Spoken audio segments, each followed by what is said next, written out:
Hello students, बेटा आज इस क्लास में हम बड़ा इंपॉर्टेंट कॉन्सेप्ट पढ़ेंगे। Very important concept. मैं आपको बार बार बोल रहा हूँ कि ये चैप्टर ही पूरा बहुत इंपॉर्टेंट है। It's not about this chapter, it's not about class 11th, it's all about whole physics. पूरी फिजिक्स में काम आएगा, ये 12th में भी काम आएगा। आज अच्छे से नहीं सीखोगे तो 12th में दिक्कत आएगी, ठीक है। इनफैक्ट अपने आप में पोटेंशियल एनर्जी कॉन्सेप्ट भी बहुत बढ़िया है। देखो, आपके दिमाग में पोटेंशियल एनर्जी का नाम सुनते ही आता है mgh। आपको लगता है कि पोटेंशियल एनर्जी सिर्फ mgh है, ऐसा नहीं होता। ओके, वो जो mgh पोटेंशियल एनर्जी होती है वो ग्रेविटेशनल पोटेंशियल एनर्जी होती है, ठीक है। ऐसे ही हमारे पास स्प्रिंग पोटेंशियल एनर्जी भी होती है, इलेक्ट्रोस्टैटिक पोटेंशियल एनर्जी भी होती है, ओके, मैग्नेटिक पोटेंशियल एनर्जी भी होती है। तो क्या होता है बच्चे कि ये पोटेंशियल एनर्जी की डेफिनेशन क्या है? The energy stored by body. जब भी स्टोर्ड एनर्जी होती है that is potential energy. The energy stored bye a body by virtue of its position और कॉन्फिगरेशन। कि पोजीशन या कॉन्फिगरेशन की वजह से जो स्टोर्ड एनर्जी होती है that is potential energy. Okay, पहली बात ये मतलब क्या है इसका? पोजीशन मतलब कि जैसे कोई चीज ग्राउंड पे थी, मैं उसे h हाइट पर ले गया,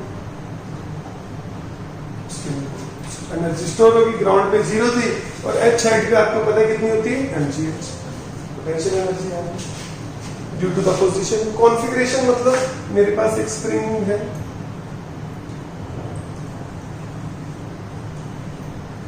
मैंने उसको डिस्प्लेस कर दिया, यहाँ ले आया, ओके, कंप्रेस कर दिया। तो वापस स्प्रिंग को यहाँ से छोड़ेंगे तो ब्लॉक इधर मूव करेगा। तो जो स्टोर्ड एनर्जी है वो किस में कन्वर्ट होगी? Kinetic energy of the block, ठीक है। तो स्प्रिंग में भी स्टोर्ड एनर्जी है ड्यू टू इट्स कॉन्फिगरेशन। चाहे इसे कंप्रेस करो चाहे इलोंगेट करो, in both cases it will have stored energy and that stored energy is spring potential energy, okay. और भी कॉन्फिगरेशन का मतलब होता है, देखिए जैसे हम 12th में पढ़ेंगे, दो चार्जेस हैं Q Q, ये आपस में रिपेल करेंगे बेटा। Q1 Q2 मान लो दोनों पॉजिटिव है, रिपेल करेंगे फिर मूव करेंगे तो इनमें काइनेटिक एनर्जी आएगी। कहां से आएगी वो काइनेटिक एनर्जी? क्योंकि अभी इनके पास स्टोर्ड पोटेंशियल एनर्जी, ओके। वो पोटेंशियल एनर्जी किस में कन्वर्ट होगी? काइनेटिक एनर्जी में। जैसे अगले साल हम पढ़ेंगे, इसका पोटेंशियल एनर्जी का फॉर्मूला होता है K Q1 Q2 by R। मतलब इस कॉन्फ़िगरेशन में भी स्टोर्ड पोटेंशियल एनर्जी है और कितनी है? K Q1 Q2 by R, ठीक है बेटा बात। और दोनों चार्जेस में फोर्स क्या है? रिपल्सिव। एक छोटी सी बात है, ध्यान रख सकते हो। देखो अब इस फॉर्मूले से अगर दोनों चार्ज पॉजिटिव है तो पोटेंशियल एनर्जी पॉजिटिव आएगी। दोनों नेगेटिव है तो यहाँ पर आप नेगेटिव नेगेटिव डालोगे, नेगेटिव नेगेटिव पॉजिटिव हो जाएगा, फिर पोटेंशियल एनर्जी पॉजिटिव आएगी। मतलब जब दोनों पॉजिटिव है तब भी पॉजिटिव पोटेंशियल एनर्जी, जब दोनों नेगेटिव है तब भी पॉजिटिव पोटेंशियल एनर्जी, ओके। और दोनों केसेस में फोर्स क्या होगा? रिपल्सिव। बट एक पॉजिटिव एक नेगेटिव है, यहाँ पॉजिटिव नेगेटिव डालो तो पोटेंशियल एनर्जी क्या आएगी? नेगेटिव। और फोर्स क्या होगा उस केस में? अट्रैक्टिव। तो हमारे पास यहाँ से एक रिजल्ट आ जाता है, जब भी फोर्स रिपल्सिव होगा पॉजिटिव पोटेंशियल एनर्जी होगी, फोर्स अट्रैक्टिव होगा नेगेटिव पोटेंशियल एनर्जी होगी, और वाइस वर्सा। अगर आपको पता है पोटेंशियल एनर्जी पॉजिटिव है मतलब उनके बीच में जो इंटरेक्शन फोर्स है चार्जेस के बीच में या किसी के बीच में भी, कोई भी दो चीजें हो सकती हैं, जब भी पॉजिटिव पोटेंशियल एनर्जी है तो फोर्स क्या होगा? रिपल्सिव। नेगेटिव पोटेंशियल एनर्जी क्या बताती है? फोर्स क्या है? अट्रैक्टिव। ये थोड़ा नेक्स्ट ईयर काम आएगा जब हम इलेक्ट्रोस्टैटिक पोटेंशियल एनर्जी की बात करेंगे। देखो बेटा, सबसे पहले अपने को अभी इस चैप्टर में दो पोटेंशियल एनर्जी पढ़नी है, ग्रेविटेशनल पोटेंशियल एनर्जी और स्प्रिंग पोटेंशियल एनर्जी, ठीक है। तो ऐसा क्या खास है ग्रेविटेशन में और स्प्रिंग में कि जो फ्रिक्शन नहीं है? फ्रिक्शन की वजह पोटेंशियल एनर्जी नहीं होती। तो ये जो फोर्सेज है, coulomb force, gravitational force, spring force, ये सारी फोर्सेस इनको एक कैटेगरी में रखा जाता है, इन्हें बोला जाता है conservative forces. These all forces are conservative forces. Definition बाद में बताऊंगा कंजर्वेटिव फोर्सेस की, बट कंजर्व का मतलब तो आप समझते हो कि कुछ कंजर्व कर लेते हैं। तो देखो जब हम mgh की डेरिवेशन करेंगे कि mgh कहाँ से आया, मैं ये बात बताऊंगा कि ग्राउंड से कोई चीज नीचे पड़ी थी, मैं उसे उठा के लाया, जो मैंने वर्क डन किया मैं उसे उठा के ला रहा हूं, तो मैं ग्रेविटी के अगेंस्ट वर्क कर रहा हूं, ठीक है। कौन सी फोर्स है? Gravity, conservative force. मैंने कंजर्वेटिव फोर्स के अगेंस्ट वर्क किया, तो मेरा वो वर्क लॉस्ट नहीं हुआ, वो स्टोर हो गया इन the form of potential energy, ठीक है। इसीलिए ने कंजर्वेटिव फोर्सेस जैसे बोला जाता है कि मेरा वर्क कंजर्व हो गया इन the form of potential energy. But मान लो एक चेयर पड़ी है ग्राउंड पे, आप उसे खींच कर लाए एक जगह से दूसरी जगह, आपने तब भी वर्क किया, किसके अगेंस्ट वर्क किया? फ्रिक्शन के अगेंस्ट वर्क किया, तब उस चेयर की पोटेंशियल एनर्जी में कोई चेंज नहीं आएगा। तो पहले भी ग्राउंड पे थी, अब भी ग्राउंड पे, बस आप उसे खींच कर अपने पास ले आए, जैसे दूर थी पास ले आए। फ्रिक्शन नॉन कंजर्वेटिव फोर्स है, आपका वर्क कंजर्व नहीं हुआ, इसलिए पोटेंशियल एनर्जी स्टोर नहीं हुई। तो कहाँ गया हमारा वर्क? हमारा वर्क लॉस्ट हो गया इन the form of heat energy and sound energy. जब आप चेयर को खींच के लाओगे कुछ साउंड भी आती है और फ्रिक्शन की वजह से हीट प्रोड्यूस होगी, तो हमारा वर्क लॉस्ट होगा। तो इन फोर्सेस की खास बात है, कूलम फोर्स, स्प्रिंग फोर्स और ग्रेविटेशन फोर्स, हम इनके अगेंस्ट जब भी वर्क करते हैं हमारा वर्क क्या हो जाता है? Conserve in the form of potential energy. तो ये बात आपको याद रखनी है। 4 पोटेंशियल एनर्जी है पूरे लेवल में, ग्रेविटेशन, स्प्रिंग, इलेक्ट्रोस्टैटिक और magnetic potential energy. Okay, magnetic force के बारे में मैं कोई कमेंट नहीं करूंगा, वो थोड़ा सा कंट्रोवर्शियल है, एम्बिगुअस है कि मैग्नेटिक फोर्स कंजर्वेटिव होता है या नहीं होता, बट हाँ मैग्नेटिक पोटेंशियल एनर्जी होती है। हम we can store the energy in the form of magnetic potential energy. Okay, वो हम पढ़ेंगे 12th में। अब देखो ये रूल होता है बेटा, जल्दी से कोई टीचर इसे टीच नहीं करता कि mgh कैसे आता है, ओके, या पोटेंशियल एनर्जी कैसे कैलकुलेट की जाती है, कि कैसे आता है फॉर्मूले, जैसे ये KQ1Q2 बाय R है, कहां से आता है फॉर्मूला। ओके, तो रूल ही होता है, ध्यान से सुनोगे, एनसीईआरटी रीड कर सकते हो, एग्जैक्टली जो वो वहां लिखा हुआ है मैं वही बता रहा हूं आपको कि mg नीचे लग रहा होता है ग्रेविटेशनल फोर्स, हमें हमेशा कंजर्वेटिव फोर्स के अगेंस्ट फोर्स लगाना है। मतलब mg नीचे लग रहा है तो हम ऊपर mg लगाएंगे। मैं इसलिए ऊपर mg नहीं लगा रहा कि मैं इसको ऊपर लेके जा रहा हूं, मैं इसलिए mg ऊपर लगा रहा हूं क्योंकि मुझे कंजर्वेटिव फोर्स के अपोजिट डायरेक्शन में फोर्स लगाना है। तो अब मैं नीचे से ऊपर लेकर गया चीज, और कैसे लेके जाएंगे? स्लोली।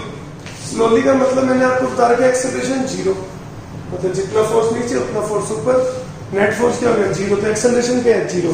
स्लोली लेकर जाने का मतलब है जितना ग्रेविटेशनल फोर्स लग रहा है उतना ही फोर्स आप लगाओगे, मतलब थोड़ा थोड़ा ज्यादा होगा, लगभग इतना ही फोर्स, और आप इसे ऊपर ले जाओगे। ओके, तो अब डिस्प्लेसमेंट भी ऊपर है और फोर्स भी ऊपर है, तो हमारा वर्क डन, इसे हम एक्सटर्नल बोल देते हैं, हमारा वर्क डन क्या होगा?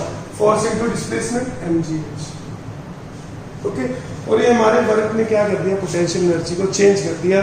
ये बहुत ही इंपॉर्टेंट फॉर्मूला है, 11 में फिर थोड़ा कम काम आता है, 12th में बहुत ज्यादा, कि work done by external force is U final minus U initial.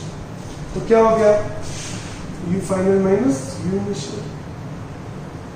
हम यहाँ पर ये U इनिशियल है, ये U फाइनल, हम ग्राउंड पर मान लेते हैं पोटेंशियल एनर्जी को 0, तो फाइनल पोटेंशियल एनर्जी कितनी होगी? mgh।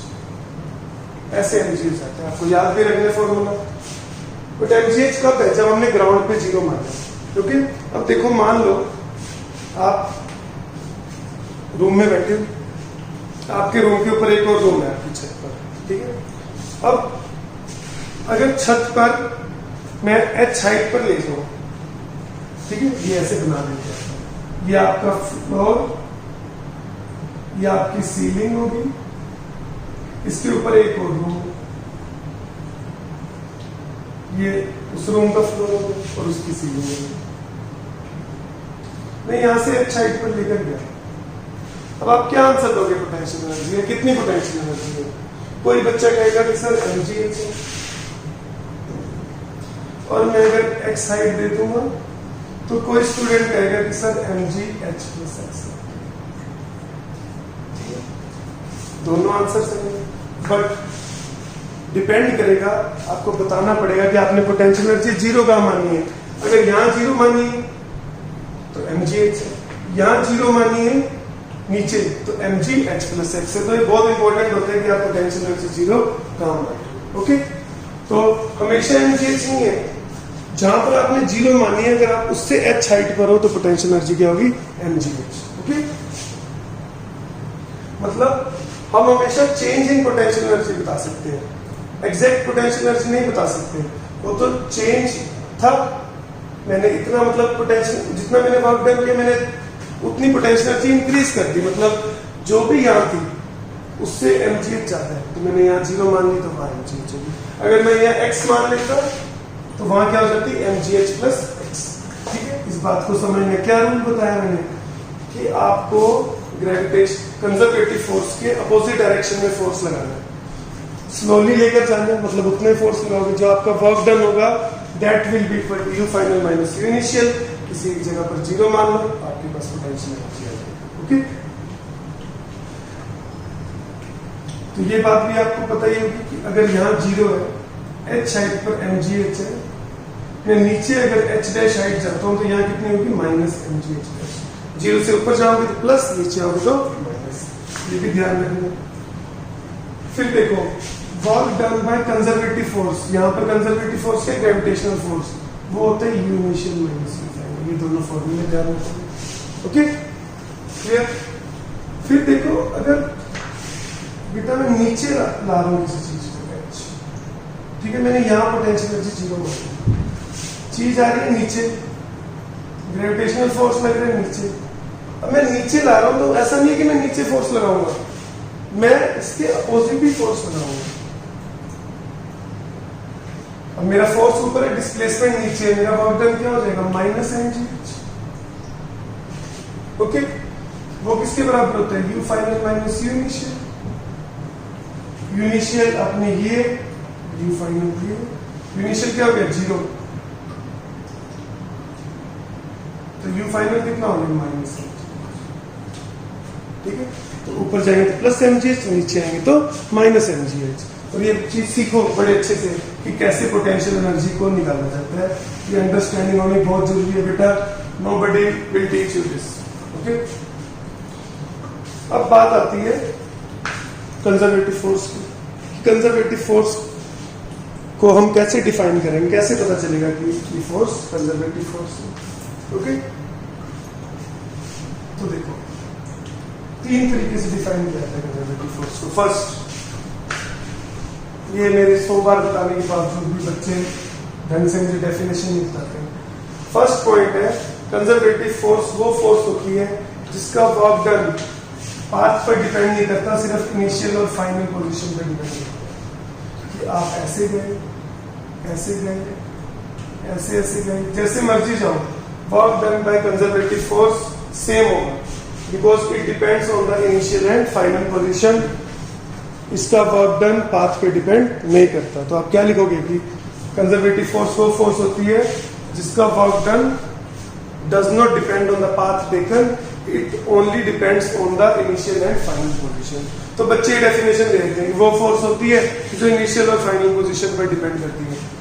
फोर्स नहीं, work done by that force depends on initial and final position. Okay, जैसे एग्जांपल, मैं यहां से h हाइट पर जा रहा हूं, चाहे मैं ऐसे जाऊं, चाहे मैं ऐसे जाऊं, चाहे मैं ऐसे जाऊं, ऊपर जा रहे हैं, mg नीचे, डिस्प्लेसमेंट ऊपर है। इन ईच केस यहां से यहां जाने में वर्क डन बाय ग्रेविटी होगा minus mg, because it depends on initial and final position, it does not depend on the path taken by the body. फिर सेकंड डेफिनेशन कैसे डिफाइन करते हैं कि work done by conservative force in a close path is zero. अगर हम घूम फिर के यहां से चले, घूम फिर के वहीं आ गए, तो हमारा वर्क डन क्या होगा, हमारा नहीं, कंजर्वेटिव फोर्स का वर्क डन क्या होगा, zero. Work done by conservative force in a closed path is zero. इस एग्जांपल समझो, यहां पर थे ग्राउंड पर, हम घूम फिर के वापस ग्राउंड पे आ गए, वर्क डन बाय ग्रेविटी क्या होगा, जीरो। ठीक है, फ्रिक्शन के साथ ऐसा नहीं होता बेटा, फ्रिक्शन का वर्क डन डिपेंड करता है पाथ पे। जैसे आप ए से बी जा रहे हैं, ऐसे जाओगे, ठीक है। फ्रिक्शन हमेशा पीछे लगेगा। अब चेयर को खींच के लेके जा रहे हैं, ये मान लो x डिस्टेंस है, तो वर्क डन बाय फ्रिक्शन क्या हो जाएगा, माइनस एफ एक्स, क्योंकि फ्रिक्शन इधर डिस्प्लेसमेंट इधर। बट आप ऐसे गए, मान लो ऐसे x x x। अब वर्क डन क्या होगा, यहाँ पर फ्रिक्शन इधर पीछे रहेगा, यहाँ पर इधर पीछे रहेगा, यहाँ पर इधर पीछे रहेगा, minus F x minus F x minus F x.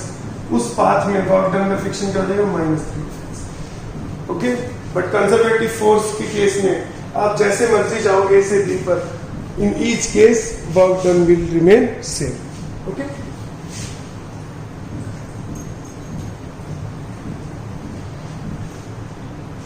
एक और फिर डेफिनेशन होती है कि जिस फोर्स को हम इस फॉर्म में लिख सके, minus D U by D x, use potential energy. देखो कैसे, डी यू क्या हो गया, minus F D x, okay.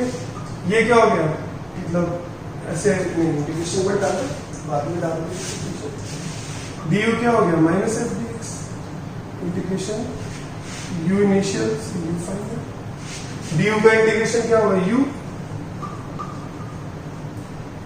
Minus F D X क्या होगा, work done by conservative force, U final minus U initial equal to minus of work done by conservative force. Work done by conservative force क्या आ गया, you initial minus, ये मैंने अभी बताया था, ठीक है। तो जिस फोर्स को हम इस फॉर्म में लिख सकते हैं, minus D by D X, that is also a conservative force, तो मतलब क्या होगा, जैसे आपको मानो पोटेंशियल एनर्जी दे रखी है हाफ के एक्स स्क्वायर, ये हम पढ़ेंगे स्प्रिंग पोटेंशियल एनर्जी का फॉर्मूला है। मुझे फोर्स निकालना है, तो फोर्स क्या होगा, minus D U by D x, minus half के का कुछ नहीं होगा, कांस्टेंट एक्स स्क्वायर का 2x डिफरेंशिएशन, फोर्स क्या है माइनस डी एक्स, और ये हम पढ़ चुके हैं स्प्रिंग फोर्स होते हैं, okay. The force which can be written in terms of minus D U by D X, ये भी फॉर्मूला याद रखना, force minus D U by D X होता है। आपको पोटेंशियल एनर्जी दी होगी तो you can find out the force, ये कंजर्वेटिव फोर्स है, ओके। फिर इसके बाद आपको पता होना चाहिए कि टोटल मैकेनिकल एनर्जी क्या होती है।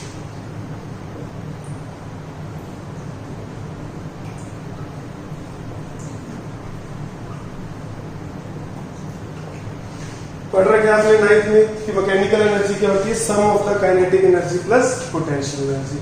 मतलब काइनेटिक एनर्जी और पोटेंशियल एनर्जी दोनों मैकेनिकल एनर्जी का पार्ट होते हैं बेटा, ओके। तो total kinetic plus potential will be equal to mechanical.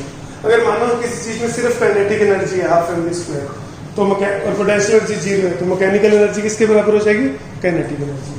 तो जैसे मैंने एच साइड पर रखा था, पोटेंशियल एनर्जी एमजी थी, वो चीज रुकी हुई थी, काइनेटिक एनर्जी 0 थी, तो टोटल मैकेनिकल एनर्जी सिर्फ पोटेंशियल एनर्जी के बराबर होगी, ठीक है। आज बस हम ये लॉ पढ़ेंगे, इसकी डेरिवेशन न्यूमेरिकल पोर्शन हम नेक्स्ट क्लास में करेंगे, ठीक है। तो आपकी डाउट क्लास दी होगी मंडे को, वो लगाना, लॉस ऑफ मोशन या वर्क एनर्जी पावर के जितना हम पढ़ चुके होंगे उसके डाउट्स डिस्कस कर सकते हैं, ओके। एक होता है बेटा law of conservation of energy,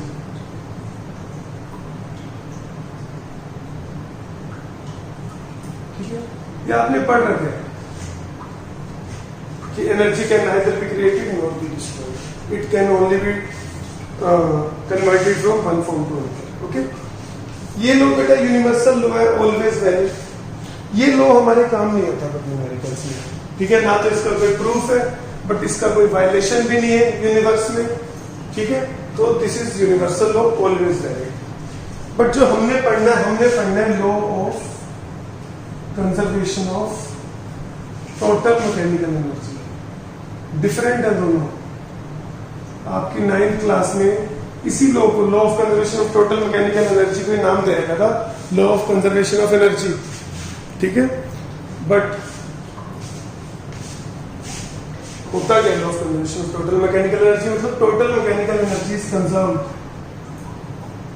initial kinetic plus potential is equal to final kinetic plus potential, ठीक है। टोटल मैकेनिकल एनर्जी ये दोनों चेंज हो सकती है, बट इनका सम क्या रहेगा, constant. Total mechanical energy will be conserved. देखो law of conservation of energy हमेशा वैलिड है, उसके ऊपर कोई कंडीशन नहीं, बट इसके ऊपर कंडीशन होती है बेटा, ठीक है। तो क्या लिखोगे, law of conservation of total mechanical energy को ध्यान से सुनना, नोट कर लेना अपनी नोटबुक में। The total mechanical energy of a body is conserved if there is no non conservative force acting on the body. कि कब वैलिड है, जब बॉडी पर कोई नॉन कंजर्वेटिव फोर्स नहीं लग रही, जैसे फ्रिक्शन। अगर फ्रिक्शन लग रहा है तो ये लॉ वैलिड नहीं होगा, ओके। कोई नॉन कंजर्वेटिव फोर्स नहीं लग रहा होना चाहिए। और अगर मानो by chance non conservative force लग रहा है तो उसका वर्क डन क्या होना चाहिए, ठीक है। ना कंजर्वेटिव फोर्स नहीं लग रहा, नॉन कंजर्वेटिव फोर्स नहीं लग रहा, तो वैसे उसका वर्क डन 0 होगा। अगर वो लग रहा है तो उसका वर्क डन 0 होगा, तभी ये लॉ वैलिड होगा, नहीं तो नहीं होगा। ये मैं एग्जांपल्स में आपको सिखाऊंगा कि जहां पर नॉन कंजर्वेटिव फोर्स नहीं लग रहा वहां पर आप इस लॉ को लगाएंगे, और हम वहां पर भी इस लॉ को लगाएंगे जहां पर नॉन कंजर्वेटिव फोर्स लग रहा है बट उसका वर्क डन क्या है, ठीक है। ये कंडीशन है इसके ऊपर, बहुत यूजफुल है। आधा चैप्टर इसी थ्योरम से सोल्व होते हैं, आधे चैप्टर के क्वेश्चन। अगर ये ना लगे, मानो नॉन कंजर्वेटिव फोर्स लग रही है और उसका वर्क डन 0 नहीं है, तो फिर हमारे पास बच जाती है वर्क एनर्जी थ्योरम। तो बेटा हर क्वेश्चन इस चैप्टर का वर्क एनर्जी थ्योरम से हो सकता है, एवरी क्वेश्चन, ठीक है। इसे चाहे हम ना पढ़े तब भी कोई फर्क नहीं पड़ता, बट क्यों पढ़ते हैं हम इसे, पहले हम ट्राई करेंगे इससे सोल्व करने की, इस मेथड से, क्योंकि इससे इजी पड़ता है। वर्क एनर्जी थ्योरम थोड़ी मुश्किल पड़ती है, तो हमारा पहला ट्राई यही रहता है कि ये मेथड लग जाए। अगर ये मेथड नहीं लग रहा तो फिर क्या बचती है, वर्क एनर्जी थ्योरम। और मैंने आपको बता रखा है हम वर्क एनर्जी थ्योरम भूल जाते हैं लगाने, हमें ध्यान नहीं रहता। अगर आप एचसी वर्मा सोल्व कर रहे हो तो उसमें बहुत सारे क्वेश्चंस में वर्क एनर्जी थ्योरम लगती है, उसी से सोल्व होते हैं, ओके। अब देखो कैसे इस लॉ का प्रूफ हमने पढ़ा अभी। डेल्टा यू क्या होता है, minus work done by conservative force, ऐसे था ना। Work done by conservative force क्या था, you initial minus you final. Work done by conservative force क्या होगा, minus of you final minus U initial. Work done by conservative force क्या होगा, minus delta, क्योंकि डेल्टा का मतलब हमेशा क्या होता है, फाइनल माइनस इनिशियल। तो डेल्टा यू किसके बराबर आ गया, minus of work done by conservative force. तो U final minus U initial equal to minus of work done by conservative force. फिर वर्क एनर्जी थ्योरम वो क्या कहती है, K final minus K initial equal to work done by all forces. All में क्या आ जाएंगे, conservative plus non conservative. But condition क्या है इस थ्योरम की, या तो फोर्स ना लग रहा हो नॉन कंजर्वेटिव, अगर फोर्स नहीं लग रहा तो उसका वर्क डन 0, बट अगर लग भी रहा है तब भी उसका वर्क डन क्या होना चाहिए, 0। तो मतलब ये तो नहीं आएगा, क्योंकि हम कौन सा केस ले रहे हैं, या तो नॉन कंजर्वेटिव फोर्स नहीं लग रहा या लग रहा है तो उसका वर्क डन 0, तो वो तो 0 है। इनको ऐड कर दो,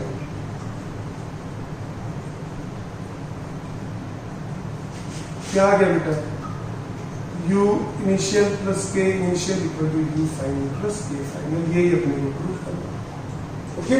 तो देखो प्रूफ में साफ साफ दिख रहा है कि work done bye non conservative force क्या होना चाहिए, 0। वो कैसे हो सकता है, या तो फोर्स लग ही नहीं रही या लग रही है तो उसका वर्क डन 0 होना चाहिए। That I will explain in the example, okay. तो पूरा पोटेंशियल एनर्जी का concept, conservative forces, total mechanical energy बहुत इंपॉर्टेंट है, अच्छे से आपको समझना। न्यूमेरिकल प्रैक्टिस हम नेक्स्ट लेक्चर में करेंगे, ओके। Thank you.